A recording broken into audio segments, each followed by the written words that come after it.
When somebody complains about something not being hot enough, sometimes you just have to maliciously comply. We'll get to that in a bit, but first, you can't provide us transportation. Fine, let's talk tomorrow. I was a first-year audit trainee sent to audit a power substation, which is on the outskirts of the city. We traveled to the nearest metro station and take a cab to the audit location. In the evening, the client was supposed to provide transportation to the metro, since no cabs are available from there. My seniors who did the audit last year informed me that the client provided them transportation last time, and that they would do the same this year too. Cut 2, I go to the audit location on the first day, and they figured out this was my first audit. In the evening when it was time to leave, we asked them to arrange transportation. They said they can't provide transportation and that they're not even contractually liable to do so. When we asked they provided last year, what happened now, they told us that it was out of their good heart they provided last year, and they can't now. We had to walk to the nearest bus stop, not even an official one, a kind of informal one. Just that buses are known to stop there. I called my seniors on the way home and told them what happened. They said they might be picking on us since we were new.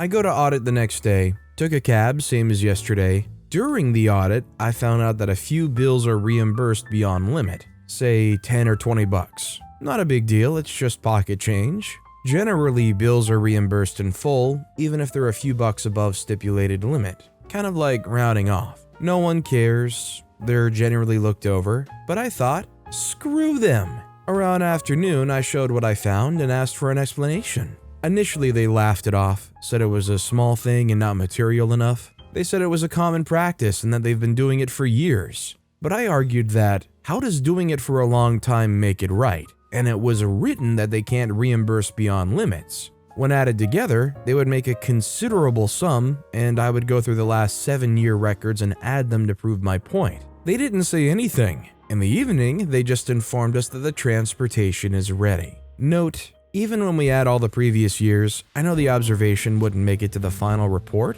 because it isn't material enough when compared with the turnover of the company. I know that, they don't know that. When I told my seniors what happened on the second day on the way home, they laughed their butts off and told me, "Now you're an auditor, son." And that's how you earn respect in this profession. Some people say fear is not an effective motivator, but it sure seemed to work in this case. Also, hi, I'm Steven, and if you enjoy awesome stories of malicious compliance, why not hit that subscribe button down below?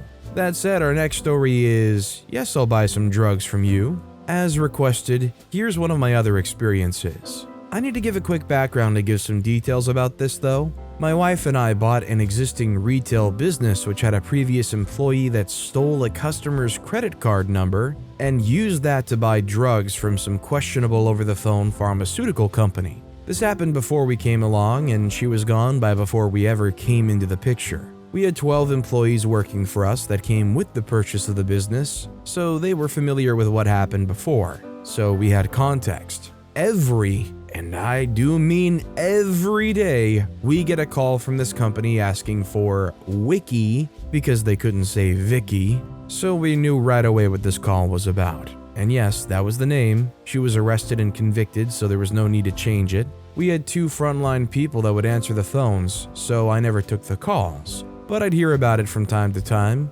We could not get them to stop. We asked politely. We threatened them with recording, police, FBI, consumer affairs, etc. Nothing. We explained that Wiki had stolen the credit card and is now in jail and has stopped calling. Each time, they'd say okay, but then call back the next day or even the same day sometimes. It was relentless. This went on for over a year when I decided I'd finally heard enough about it and told my employees the next time they call, no matter what I'm doing, I am Vicky, and to give me the phone. I didn't have to wait long. The call came and it was transferred to me and the fun began. They confirmed I was a Wiki and proceeded to ask if I wanted to buy some drugs. I said, yes, absolutely, I need some. What do you got? They say Lipitor. I say yes. Prilosec. Yes. Hydrocodone. Absolutely. Repeated for basically everything they listed. Went on for about 25 or so minutes back and forth with medications, having them spell it out since I didn't understand what it was, dosages, etc. I said, how about some meth? They said, what? I said, meth, nose candy, 8 balls? They said, no, we don't have those. Speed, crank, I could really use some crank. They said, no, we don't sell those. Hash, MJ, weed? No, nothing like that. Fish tranquilizers? What? No. I said, oh, darn. Well, okay, I guess that's enough then. They said, okay, well, great. We just need a credit card to complete the order. I said, oh, yeah. I don't give out my credit card over the phone. I don't feel safe doing that with all the online crime lately. Can I send you a check? They said, no, we need a credit card. I said, I don't want to give that out over the phone. Someone could be listening. They said, oh, no need to worry about that, sir. Our phone calls are encrypted. Background on me. One of my past jobs was selling the hardware the early stages of the internet used, so this got me going as it's obviously not possible unless both ends are using specialized equipment.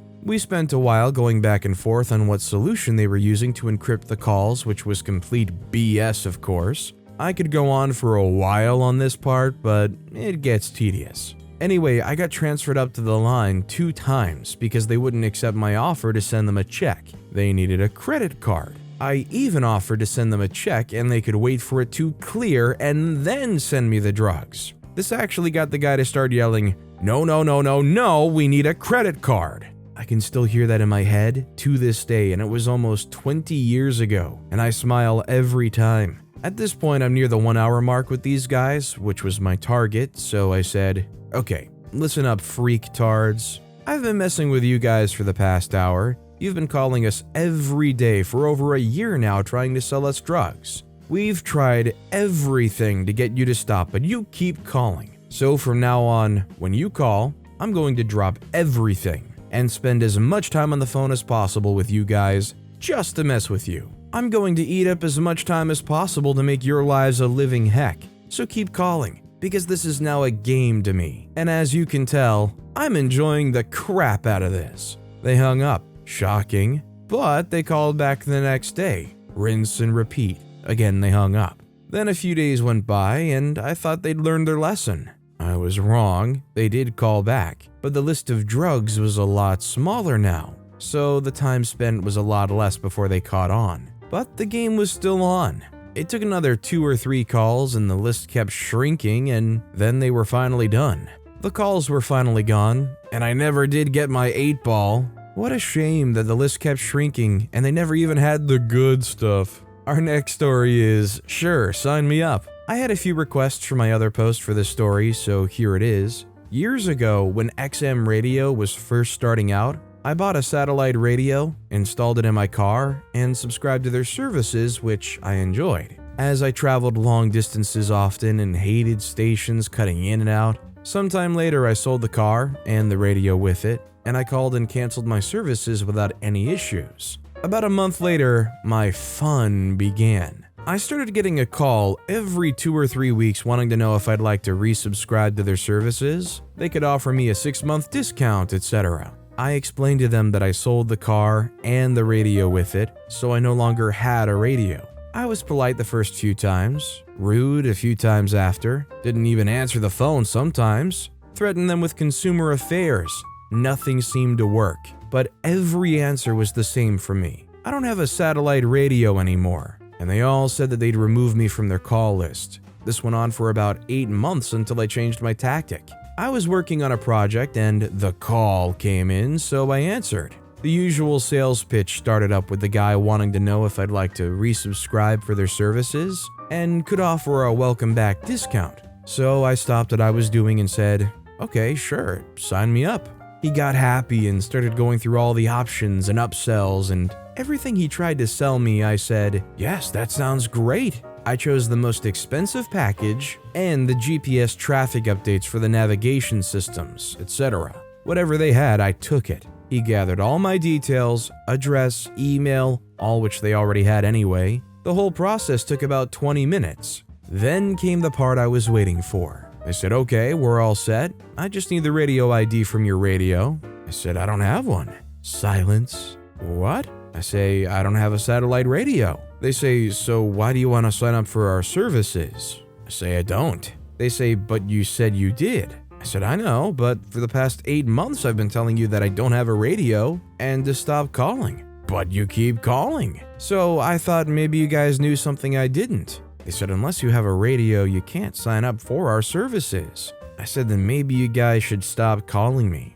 Never heard from them again. I just can't imagine how annoying it is to keep getting these calls over and over like, would you like to subscribe and give us money? Like, at least it would be one thing if I was in a position to actually use said services. Our next story is, no one ever makes it hot enough? Okay then, you asked for it. I used to be a chef in a Mexican restaurant in a small town in Australia nearly 40 years ago. We were modestly popular, and I loved working there. One night, a young man came in to dine with a young lady. It was very obviously a first date. They ordered nachos to share with a side of jalapenos for their entree, and he ordered a steak Veracruz, hot, for his main, and the young lady ordered a chicken burrito, mild, for hers. I, as I usually did throughout the night, would walk around the tables and ask if people were enjoying the food. After the nachos, I checked on them, and the young man informed me that the chili that accompanied the nachos were not hot at all, and that he loved hot food. I was informed that he had traveled extensively and had eaten some of the hottest food in the world and that no one had ever made a dish too hot for him. He reiterated that he wanted his steak main extra hot. To be honest, I found him to be pompous and rather obnoxious in the way he was speaking down to me, and found myself taking a disliking to him. I will add at this point that the young lady was looking a little uncomfortable, and I got the impression her date wasn't going as she had expected. I headed to the kitchen. I made her a lovely chicken burrito while putting together his steak. He wanted it hot. He was going to get it. Our steak Veracruz was usually a steak cooked and topped with our house tomato sauce base, with some capsicums, bell peppers for you Americans, and onions with a touch of chili. On this occasion, I set to work. Keep in mind this was in Australia back in the 80s, and we did not get a lot of different chilies back then, and a jalapeno was considered hot by most Aussie palates. Hey, we were an uneducated bunch. I had a few bird's eye chilies in the kitchen that were there mainly for the staff and the resident Mexican guitarist's meals, so I started with those. I finally diced about 10 of those with their seeds. I then started sweating off my onions and capsicums. I then threw in the chilies, and then I added about a tablespoon of chili powder and about a tablespoon of cayenne. I soon felt the fumes hit my nose, and the back of my throat and eyes started watering. I ran to the door of the kitchen to get a breath of breathable air as the air in my tiny kitchen was rapidly becoming unbreathable. I ran back to my pan and put a ladle of the house tomato sauce in. I then let that simmer for a few minutes. I then added some chopped up jalapenos from a jar in my fridge and thought, why not? And went in with a bit more chili powder. I then put the flash fried steak in to finish it off in the sauce, served it all up on a plate with some rice, served up the chicken burrito, and hit the bell for the waitress to serve it to the table. The waitress came back and told me that as she placed it in front of him, he said, "This had better be hot." She assured him that the chef had done as he requested. I went to the door of the kitchen, joined by my waitress, to watch the show unfold, and unfold it did. I watched with glee as he sliced the steak, took a piece on his fork, and with a smug look on his face, he put it in his mouth. He took a chew and then realized his mistake. I saw it. That moment when his face changed, but he was trying so hard not to show it, he couldn't. He was on a date, and he had bragged so hard, and now he had to go through with it. He ate the steak. I could see every ounce of pain on his face. He struggled hard. His date watched him with a slight smile on her lips, and I got the impression that she was thoroughly enjoying his pain. He went through several jugs of water, he sweated, he barely spoke, he looked darn uncomfortable. At the end of the meal, I came out of the kitchen and asked him if he enjoyed his meal. His words? Could have been hotter. He never came back. His date? She became a regular and told us he was an insufferable fool and she never saw him again. I have no regrets other than I wish Carolina Reapers had been around then. I'm just imagining in like the best timeline where OP had one fabled Carolina Reaper sitting in some lockbox just waiting for the right moment to make it into a recipe. You crack it open with that air pressure. Psst. Let's see if he thinks this is hot enough. One box? No problem. I have a habit of buying things in bulk and multiples of things when they come in different varieties. For example, boxes Cheez-It flavors are something I frequently buy 3 to 5 of different flavors. I like to do this because I don't like going to the store very often. My wife, however, begrudges my snack food buying habits. One day, she wanted some groceries, to include Cheez-Its, and gave me very specific instructions to only get 1 box of Cheez-Its, going so far as to ask me to hold up 1 finger to indicate I understood her. So, in my best malicious compliance, I went to the grocery store to find the largest box of Cheez-Its I could find. But since the largest box available didn't quite have the oomph I wanted, I went out of my way to go to Costco to find the largest box of Cheez-Its I have ever laid my eyes upon. My wife was not nearly as pleased as I was. I'm not gonna lie, this story just makes me want to get some Cheez-Its now. Regular, extra toasty, white cheddar. I'm very tempted. Also, hi, I'm Steven, and if you enjoy awesome stories of malicious compliance, why not hit that subscribe button down below? Our next story is Malicious Cookies. So I saw a post about someone's no solicitation sign, and it reminded me of this story. Many years ago, I worked at a small neighborhood shop that had just opened, and it was just me and the owner. Since we were a new business, we would get a lot of people trying to sell us advertising and other services. Since I was there by myself most of the time and really didn't want to deal with these people, I put up a no soliciting sign, with a little joke that there was the exception if you had Girl Scout cookies. One day, a guy comes in wanting to sell us his SEO services. The owner happened to be there at the time and asked the guy if he saw the sign. Without missing a beat, this guy opens his bag and pulls out a box of Girl Scout cookies and gives them to us. We didn't buy his service, but the owner did let him finish his spiel and actually hung onto his business card instead of trashing it. I'm not gonna lie, it would make a really good impression. I would keep somebody like that in mind if they're willing to make that kind of special effort. Our next story is, don't want to pay cash? Enjoy your wait. I bartend at a cash-only neighborhood dive bar in a major US city. We've been open for many decades and are about 70% regulars/semi-regulars. But the big exception to this is during the 2 street fests that happen outside our bar in the summer. These fests draw tens of thousands of people over a weekend from well outside the neighborhood, and they're normally the only time you can walk around in public with booze in my city. These are also the only times we staff more than 1 bartender at a time. We'll normally staff all 4 of us together all weekend long to manage the volume. We have a big sign behind the bar that says, "Cash only please," but during the fest, we had a sign at the front door. And a few years ago, I got "Cash only" printed on some t-shirts to share with my coworkers. Since then, I've been the only person to keep said shirt, because the only people who bother to read it are the regulars who already know, and it's a good laugh between us. This past summer, during the bigger of the 2 fests, I had a patron push his way up to the bar, literally elbowing a few other patrons waiting to order out of his way. He reaches over the bar and taps the bar maybe an inch from where my hand is holding a plastic cup that's in the middle of being filled. This was immediately 2 big strikes for me. Don't try to cut the line, and don't get in my space or touch the bartender.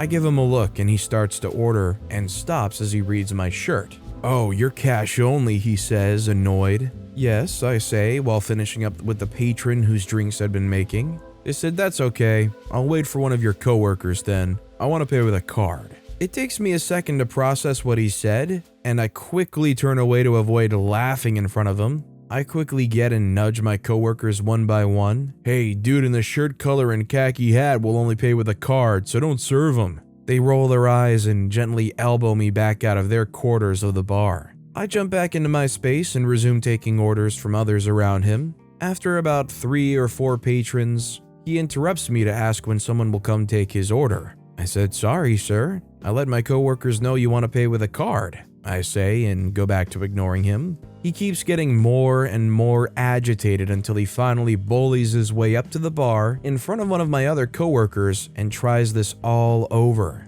When she tells him that the whole bar is cash only and the business doesn't accept plastic, he gets bright red and comes back to scream at me. I just laugh and tell him I'd happily have corrected his mistake if he'd been even remotely respectful, but since he didn't show any respect for the time of our other patrons, I didn't think he wanted his time respected either. He yelled once or twice more and finally stormed off. I think what I actually told him was to freak off, but my rose-tinted memory glasses remember saying that, so let's roll with it. Told the owner what went down after we closed that night, and we all had a big hearty laugh. Best part is, we may finally start selling cash-only shirts for the bar next summer. The first official shirt the bar's ever sold. I say if it's a hit, sell that shirt. Although I know going to this bar would suck for me because I just never have any bills on me. Our next story is, come into my restaurant 10 minutes early? Sure. I'll say it now, the title may be a bit misleading. Background. I used to work for a vegan falafel joint that served it kebab style with different condiments and toppings.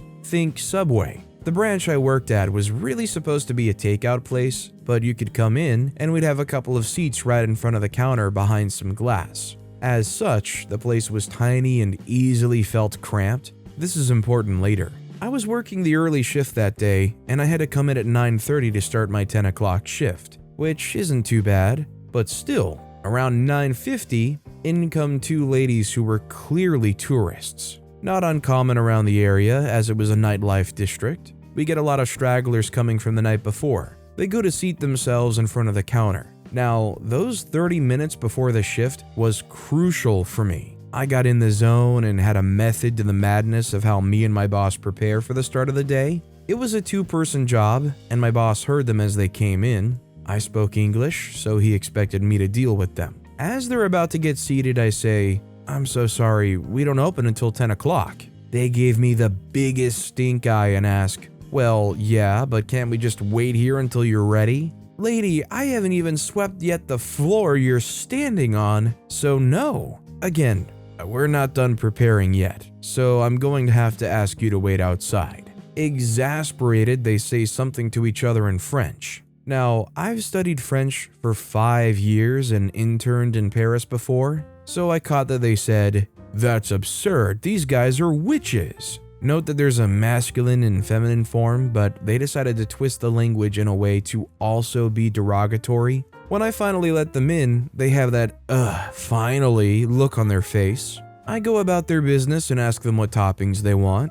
They scan the display and their eyes land on one pan. My boss and I are somewhat of a spicy guy, so we keep jalapeño peppers for those who like the extra kick. Remember, I mentioned the area was for the nightlife district, but also it was sandwiched by the engineers on the other side. As such, we got a fair bit of Indians. They wanted that jalapeño pepper. The name was Chili Chili Bell Bell because the way we sauteed it in its own juices made your tongue and brain go ding ding ding. I tell them that okay, now hold on, it's very spicy. They give me that look again and then say to each other in French, "Null, useless." Okay, game on. I whip out my best Parisienne, which I know is from the same area as theirs. Moroccan Parisienne, commonly spoken in the 4 district. "Attention, mesdames, these peppers are very hot." They realize I understood what they said before, instantly change gears and reply, "Oh, that's no problem, we're used to it."